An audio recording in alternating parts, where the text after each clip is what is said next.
Hi. Did I tell you about the referral fees?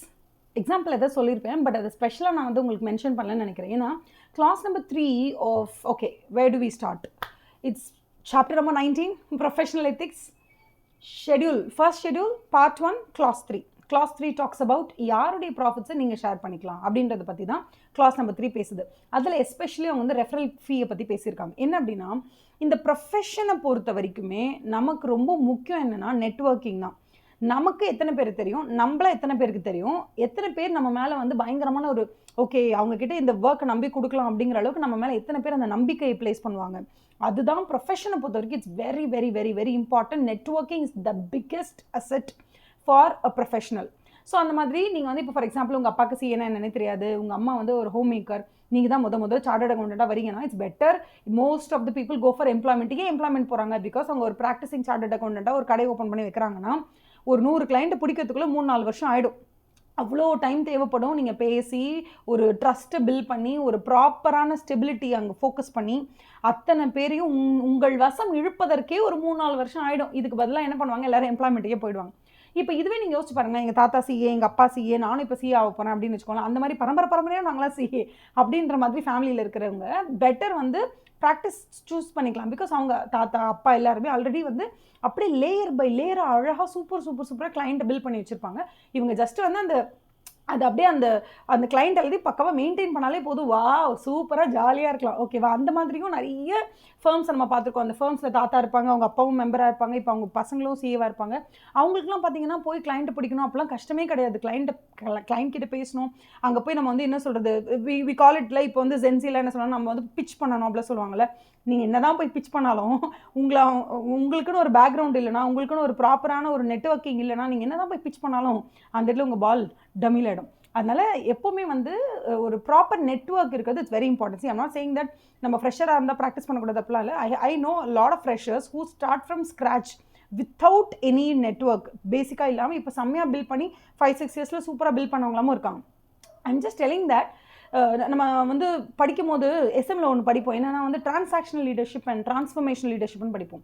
எப்போவுமே நீங்கள் first start பண்ணுறீங்க, from the scratch start பண்ணுறீங்கன்னா அப்போ கிளைண்ட்டை புல் பண்ணுறதுக்கு நீங்கள் அப்படியே டிரான்ஸ்ஃபர்மேஷனாக இருக்கணும். அப்படியே பயங்கரமாக ஒரு மாதிரி என்ன சொல்கிறதுனா வந்து பயங்கரமான அறிவெல்லாம் யூஸ் பண்ணி, பயங்கரமான வந்து பீப்புள் ஸ்கில்லெல்லாம் யூஸ் பண்ணி பேசி ஒருத்தர்கிட்ட ட்ரஸ்ட்டை பில்ட் பண்ணி எப்படியாவது கிளைண்ட்டை கவர் பண்ணி பிடிச்சி அவ்வளோ வேலை பார்க்கணும்.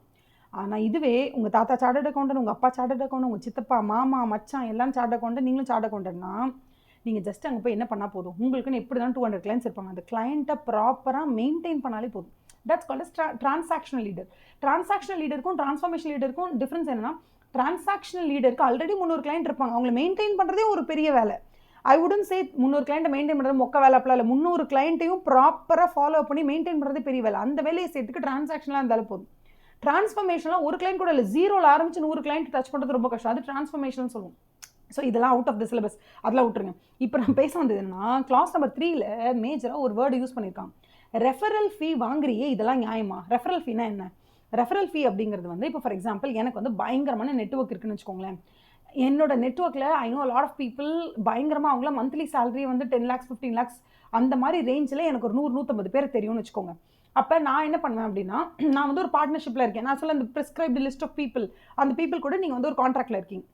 அப்போ என்ன ஆகும்னா, நான் எனக்கு தெரிஞ்ச நெட்வொர்க்கில் இருக்கக்கூடிய பீப்புளை நான் உங்களுக்கு வந்து இன்ட்ரோடியூஸ் பண்ணி வைக்கிறேன். அவங்க உங்களோட கிளைண்ட்டாக மாறுறாங்கன்னு வச்சுக்கோங்களேன். அப்போ நான் என்ன செய்வேன், இங்கே பாரு என்னோட network is very very very important. நான் 10 வருஷமாக கஷ்டப்பட்டு உழைச்சி அந்த நெட்வொர்க்கை நான் பில்ட் பண்ணி வச்சுருக்கேன். 150 பேர், அந்த 150 பேரை நான் உனக்கு அறிமுகப்படுத்தி வைக்கிறேன். என்னோட நெட்வொர்க்கில் இருக்க என்னோட கிளைண்ட்ஸ் வந்து உனக்கும் கிளைண்ட்ஸாக மாறுறாங்க ஏதோ ஒரு வகையில். நீ ஆர்கிடெக்டாக இருக்கலாம், நீ வந்து எதுவாக வேணா பார் கவுன்சிலில் இருக்கலாம், நீ சிஎம்ஏவாக இருக்கலாம், சிஎஸ்ஆ இருக்கலாம். பட் நம்மளாம் ஒரு ஒரு குரூப்பில் இருக்கோம் இல்லையா? ஸோ நம்மளோட கான்ட்ராக்ட் பேசிஸில் என்னோட கிளைண்ட்டெல்லாம் உன்னோட கிளைண்ட் ஆகும் பொழுது நீ கண்டிப்பாக நான் தானே உனக்கு வந்து அவங்களை ரெஃபர் பண்ண, நீ எனக்கு ரெஃபரன்ஸ் ஃபீஸ் கொடுக்கணும் அப்படின்னு நம்ம கேட்குறோம்ல.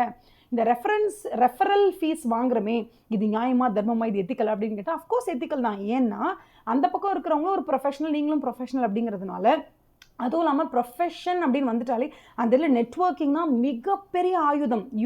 You ought to become very great அப்படின்னா யூ நீட் நெட்வொர்க்கிங்.